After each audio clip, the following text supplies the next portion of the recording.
Hello, everyone, and welcome to the Just Bernard Show. I am so happy to be here this week.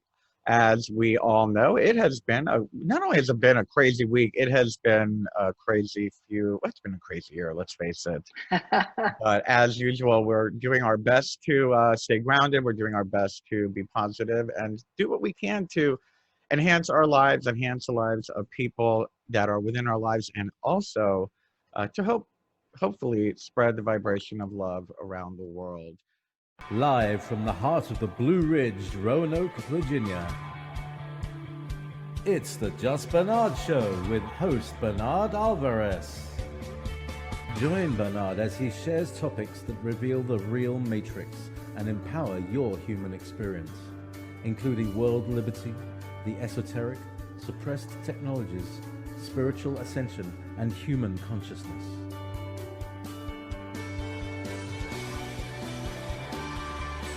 Humanity has awakened, and our time has come to realize our full potential.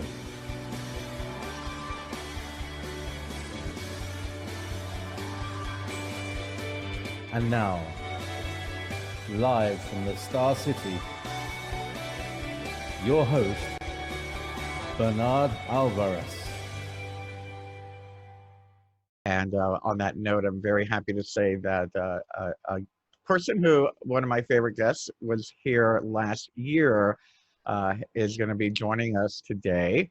And in case you don't remember, let me tell you a little bit about Irene OGarden.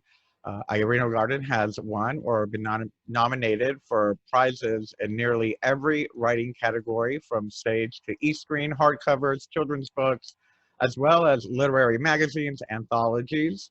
Her critically acclaimed play, Women on Fire, Samuel French starring Judith Ivey, played to sold-out houses at Off-Broadways Cherry Lane Theatre, and was nominated for a Lucille Lorgel Award. I hope I said that right.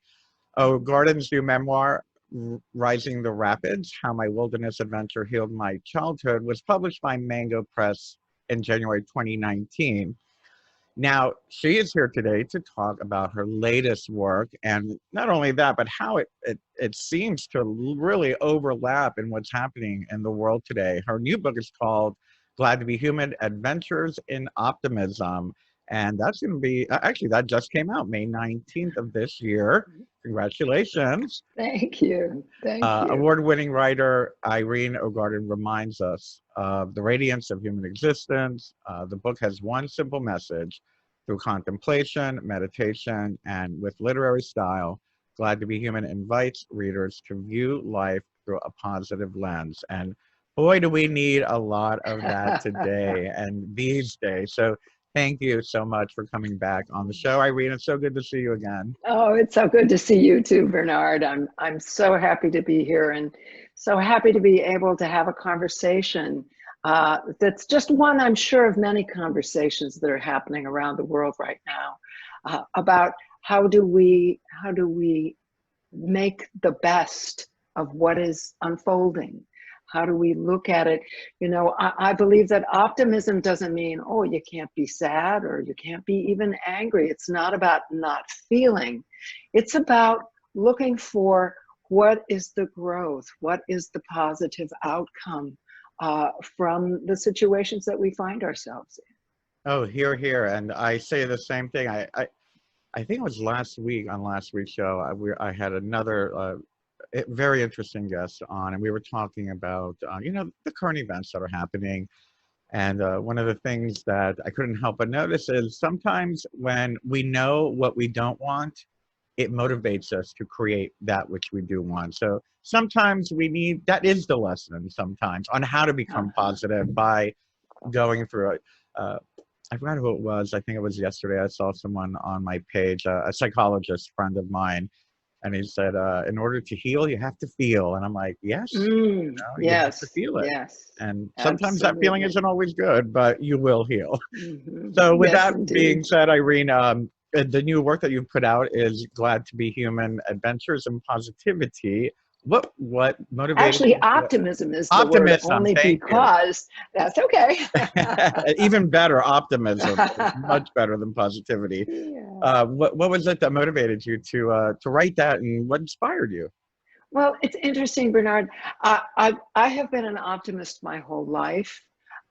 It has always struck me as a really practical approach to life, because you're always going to find something that you can derive from whatever situation. Not that I haven't been through my share of, every human life has its challenges, but so I have written about this in various ways over a period of time, and I wrote an essay called "Glad to be Human," which the book takes its title from, which won a literary prize called the Pushcart Prize, which is a really wonderful honor to have. And after I published Risking the Rapids last year, the publisher said, "Do you have a book of essays?" And I said, "Well, as a matter of fact, I do." Of course, essays makes it sound like these are all long things, and they're not. They're usually just short, juicy little bites, and some of them are only one line long. A few of them are a little longer and more reflective pieces, and then it ends with this piece about all of these reasons that I'm glad to be human. So it's something that has been within me for a long time. And when I was asked to pull it all together, I was like, yeah, I got that. So that's how the book came about. It's almost as if the universe was guiding you for this to come out at this time in our history. It's just amazing how it just unfolds, and we need it most right now. So I thank whatever inspired you, your muses, the gods, and everything for that. Amen. Amen. I hope to You know, serve. I appreciate that you clarified that it's optimism and not positivity, because to me they're basically the same, but I feel optimism is a more natural state of being, where positivity to me just, it sounds a little cliche or whatnot. So optimism, what is optimism? What are some of the ways that you see the world through as an optimist? Give us some examples. Well, I love that you said it's natural. You know, people say, do you have to have faith, or do you have to have, you know, an intricate belief system to be an optimist? And I feel all we need is a human body, because optimism is sort of the default setting of all nature. There would be no growth, which is the natural unfolding in nature, if nature itself weren't optimistic about being able to put this all together. I like to say that I think humans are kind of the only species that questions that optimism, that gladness. You know, I feel like, could our cells even metabolize if they weren't glad to be cells? And, you know, you think of our atoms making up these cells. I mean, they'd be going like, oh, you know, I just don't feel that great about being an atom. You know, I'm not that good at making cells. I'm just going to stay home tonight. I'm not going to do it. Of course not. And we laugh because we recognize that that's true. When you look at any healthy animal, any healthy plant, and health is the default of any natural system. So, excuse me, I'm just going to take that right off the hook. Sorry. That's quite all right. So I just find that because we can rely on that coursing sense of well-being that comes through us, and it connects us with one another, which is another important thing about optimism, is that this default setting in nature, in ourselves, is something that brings us together, that connects us, that makes us want to do things, that makes us want to create with one another. And, you know, it's sort of like, well, the atoms make the cells and the cells make the organs. Human beings, when we get together, we make things like symphony orchestras, or the programs that air online, or you know, plays. Or so the universe wants us to be working together in these larger ways. And you know, when immense challenges arise, we are seeing a lot of people working together right now. And one of the things that makes me most optimistic about this time period, Bernard, is that we are seeing compassion rising on a scale that we've never seen it rise before. So I think it's important to look around and go, what is abundant? Compassion is certainly abundant right now. Here, and it really is heartfelt and amazing to see really the compassion being thrust into the forefront. And I think that Mhm. I feel that's probably one of the optimistic ways of looking at the times that we're living in right now, because it's not only that we're being asked to be compassionate, we literally must become more compassionate in order to remain sane, to rebuild and to create that which is where we're headed as a global society, as a Mhm. human species, and a social paradigm, I guess, is a good way of saying that. And Mhm. with that, you talk about trust, that we have to have some type of trust. Why is trust so important in all of this? And Well, it's fundamental. And, I sort of say, well, you can make a choice. You can make a choice. Either we trust what goes on in the universe or we don't. If we don't trust it, and if we don't trust ourselves, then we can't move. We can't move because we don't trust ourselves to do what is, quote unquote, the right response, the appropriate response. But if we just make that single choice, okay, I trust this system. I trust that this is not just a random collision of, scientific processes. And I also trust that it's not this veil of tears that we are to be punished for being a human being. If we simply trust there's something always to be learned, there's growth always to happen within us, and we can trust our fellow human beings, because you know what? There's one thing the human race is done without a lot of the stuff that we have enjoyed during the time period that we've been alive. But the one thing the human race historically has never been able to survive without is the human race. So that's the most important thing that we have, is our connections with one another. That's why the trust is so important, that we trust one another, that people are essentially of good intent. People who are confused can be making errors that we are not even able to comprehend. But I do believe it's because they have yet to really understand, to really feel, to really remember the connection that we all share, not just as human beings, but as living creatures on this magnificent planet we live. and it is magnificent, and so are humans. And I feel that Yeah, we forget that, there is, we do. and while we are, let's say, while we experience, I don't want to say negative, but let's say uncomfortable or scenarios that make us feel unhappy, or even as a culture, whether it be personally or as an entire society or as an entire planet, as we go through these Mm, trials and tribulations, not to sound cliche, I believe that it's up to us to realize what I always say to my students. It's important to, when you're going through this, to look at what's happening and ask yourself, what am I supposed to learn from this? And you take that lesson and amplify it and use that as the inspiration to move forward. And if this teaches us anything, compassion is one, and trust in the process. We're not going to be here forever. The Buddhists always talk about impermanence.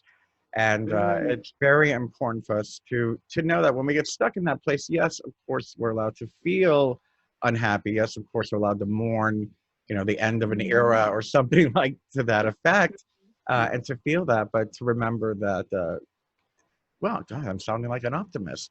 Yeah, that it's an adventure. That's an adventure in It optimism. is. It You is. know, And I think it's important to realize it doesn't have to only be about the big headline type things that are absolutely. going on in the world.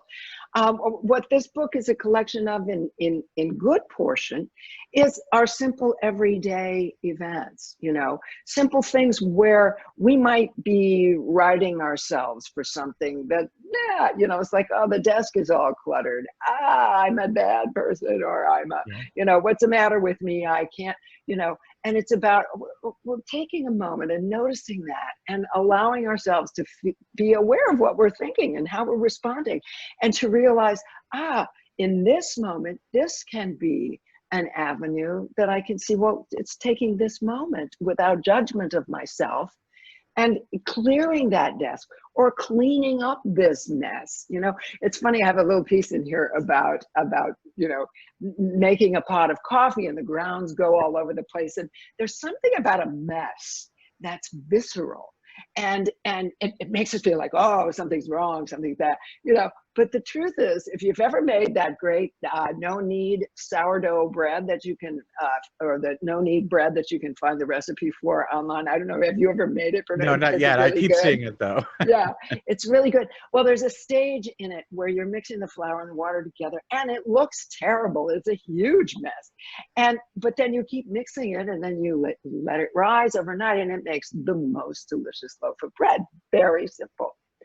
And what we learn from that is that a mess is not an end. A mess is definitely part of the creative process. And the most important thing that we create is our lives. So it's very important to realize that the messes that we have created during our lifetime is just part of the process of us becoming who we are to be, and that things don't end in that chaotic thing, that the world tends to want to create order. It does remake itself, but that is something that we just have to be patient with and hold the imagery that we want to create, because that imagery is really important. That gets pushed out into the world. Mm-hmm. So what we believe about ourselves, what we believe about the people around us, has a big impact on what we experience. So we can choose that, and we can trust our choices in that area. And that takes courage, and it takes practice. I think it needs to become a habit. And in saying that, I'm sure many of our viewers are wondering, well, you know, I'm going through this right now, or I'm in a part of the country or part of the world where I'm seeing a lot of violence, or I myself am experiencing, you know, losing my job, or, you know, they're going through, you know, the trials and tribulations of life. What would you say to someone like that, as someone who's going through one of these obstacles or shortcomings? How can they begin to practice optimism, and, you know, in a respectful way to themselves and in respect to the situation that they're in? Well, I so appreciate your use of the words going through, because it is something that we go through. It's not where we stop. And so that would be the first thing that I would remember. And I would just take some quiet time and connect. You don't even have to connect with the inner self as such. Just connect with your own body. Feel how well everything is functioning. Breath is coming in and out. The heart is beating. The blood is moving. You are being sustained. And starting from that place of understanding and recognition that there's something more than just our physical selves. As we are becoming more and more aware, there's definitely more to our lives than our work. There's definitely more to it than possessions that have been, you know, well, we all know that. Yeah. What I like, the way I like to put it is, one of the things I do is I teach poetry to young students that helps connect them with the natural world. And I did not know, I'm ashamed to say this, but I didn't know until a couple of years ago that the caterpillar, so this is an apt thing for us to think about it. We all know the caterpillar's life is simply consume, consume, consume, consume. That's its job. That's the caterpillar job. But it goes into the chrysalis. And when it goes into the chrysalis, of course, it is bound, which also could sound familiar to people who have been quarantined for a couple of months. You know, it is bound, it is still. And, you know, when this all first began, I thought, I'm seeing systems kind of melting, systems kind of liquefying. You know, the educational system is changing very much.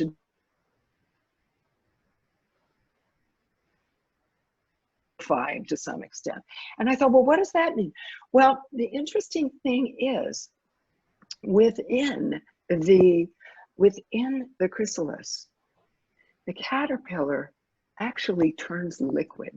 And I didn't know that. Oh, wow. So it is in this liquid state.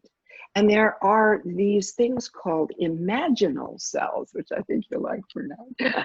Imaginal cells.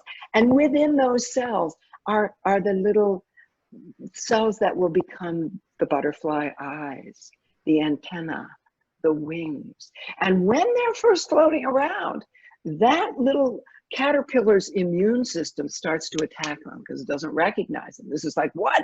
What do you mean butterfly wings? I'm a caterpillar. And yet over time in that chrysalis, it begins to recognize that that is what it is going to become. And during that magnificent process, it does become that butterfly and then emerges. So I believe this is exactly where we are as a human species, that we are in that kind of liquid. And I mean that as the species, but I also mean that as an individual. If you are facing a big liquefaction of the life that you have known, look for those clumps of places where you can see the future for yourself, where you can say, you know, what I have imagined for myself is this. And I would just bring that into whatever meditation you're doing. I would bring that into your conversation with people. I would also, it has been my experience that if we behave once a day in a way that says we believe that what we want to create is possible, just doing that and then kind of letting it go, that helps build the foundation for the future that we want to create. So for example, if you're hoping to create more abundance, maybe one thing you do, you just get a can of soup that costs 2 cents more than the can of soup that you would buy. Mm-hmm.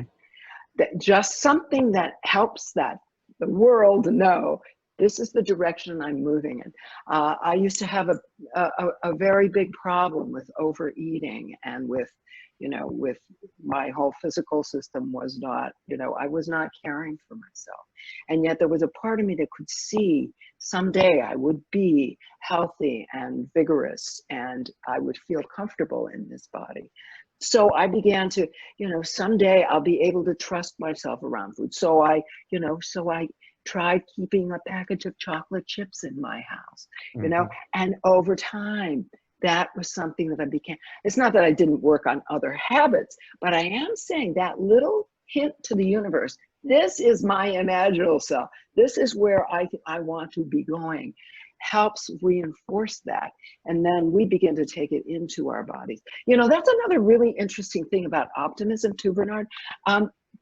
They have been doing a lot of scientific studies, and Jane Brody in the New York Times just a few weeks ago had a column on this.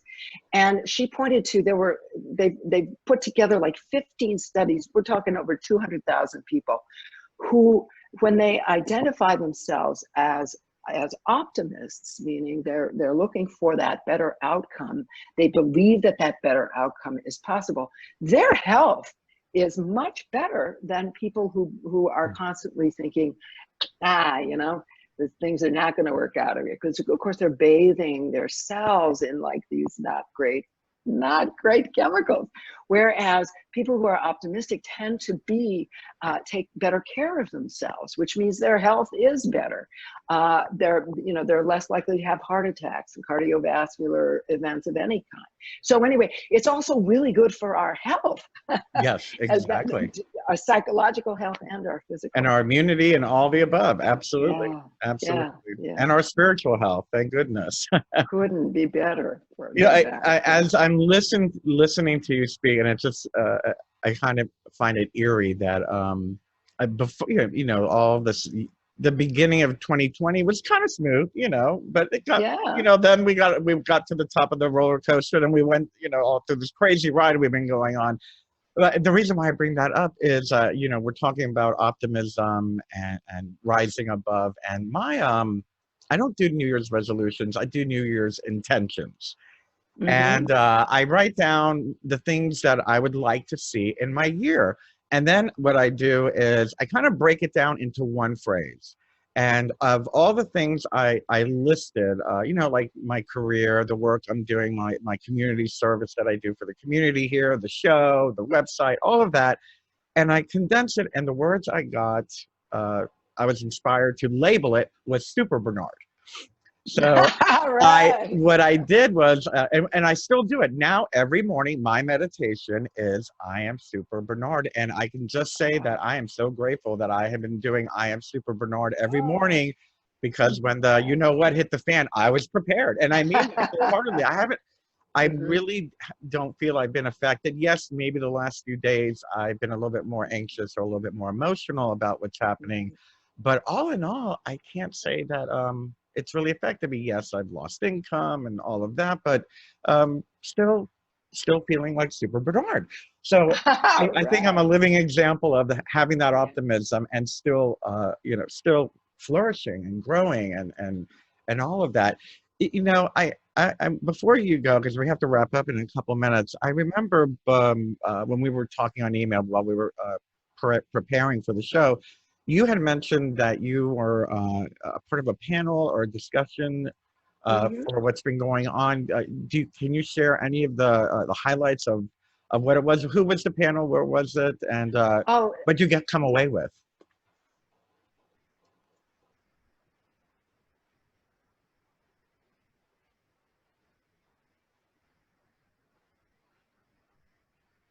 That's happening right now. In the last couple of years, Publishers Weekly has said they are the fastest growing publisher. Pardon me. We froze for a second. Can you start off where you were? Sure, that's okay. It was a panel that was organized by my publisher, which is Mango Publishing, which is the fastest growing publisher that Publishers Weekly has noted in the last couple of years. And they assembled a gathering of 4 authors from their stable of people. And we were kind of talking about heart wisdom for this time.